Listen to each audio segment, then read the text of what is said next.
Hi, this is Courtenay Sprunger, and I'm inside the House here to give you an update on this fourth week of legislation here at the Montana House.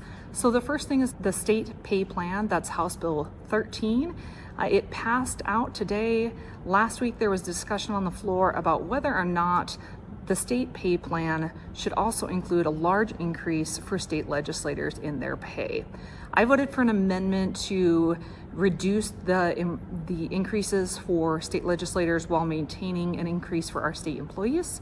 That amendment failed, and so I did go ahead and support the overall bill, knowing that our state employees need adjustments for inflation and for travel costs. However, I will be donating my 2025 pay to the Missing Indigenous Persons Task Force that is presently being formed, just in keeping with my values that I don't feel that our legislators should be getting this kind of increase when we are struggling to pay our law enforcement officers, our teachers, our civil servants.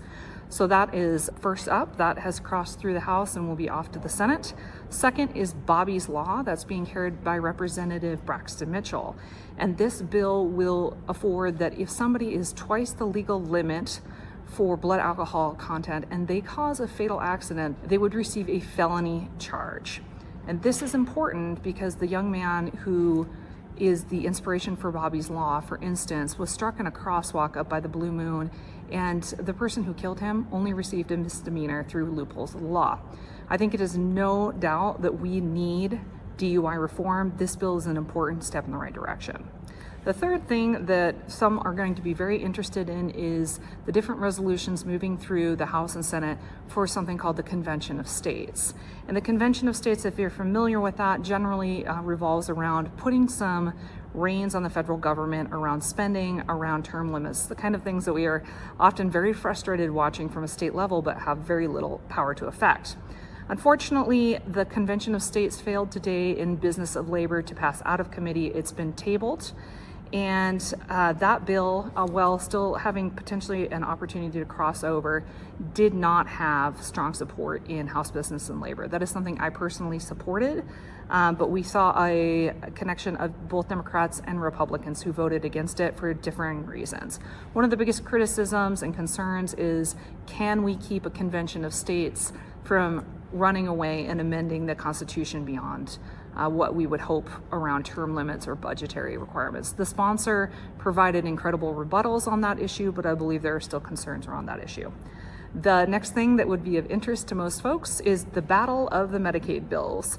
There were 3 bills that are up right now around Medicaid that are substantial. The first and most talked about is House Bill 245. That would provide a sunset on the HELP Act, and why that's important is that it actually would mean that the sunset would go into perpetuity if it continues to be funded by the state legislature, as opposed to having every 6 years the legislature coming back to have a fist fight over whether or not this legislation should continue.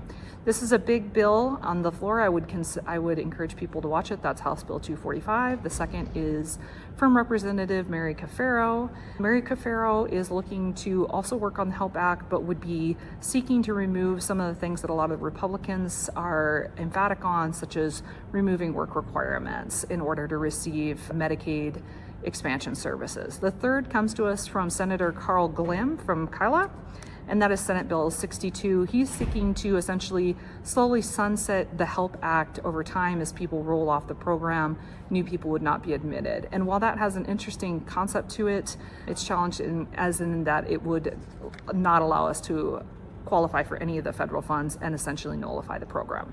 Those are the 3 big conversations around Medicaid expansion this week and well worth tracking.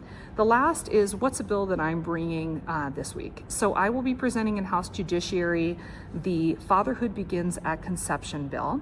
And that bill is designed to provide for child support payments beginning in the month of conception once paternity has been established. If it is contested, we would wait until the child is born to establish paternity before retroactive payment would be available. This is important to me because as a member of the pro-life community, I believe that we have to do more to make it easier to choose life and to stand with women who choose life. I believe that these women deserve our support and that we need to ensure that both parents are engaged in the expenses and the responsibilities of child at every stage of its life, including in utero. So hopefully that's been a helpful update for all of you. Please reach out anytime if you have questions. I'm available at 406-407-1151 or Courtenay, that's Courtenay, Courtenay.Sprunger@legmt.gov. Thanks so much. We'll see you next week.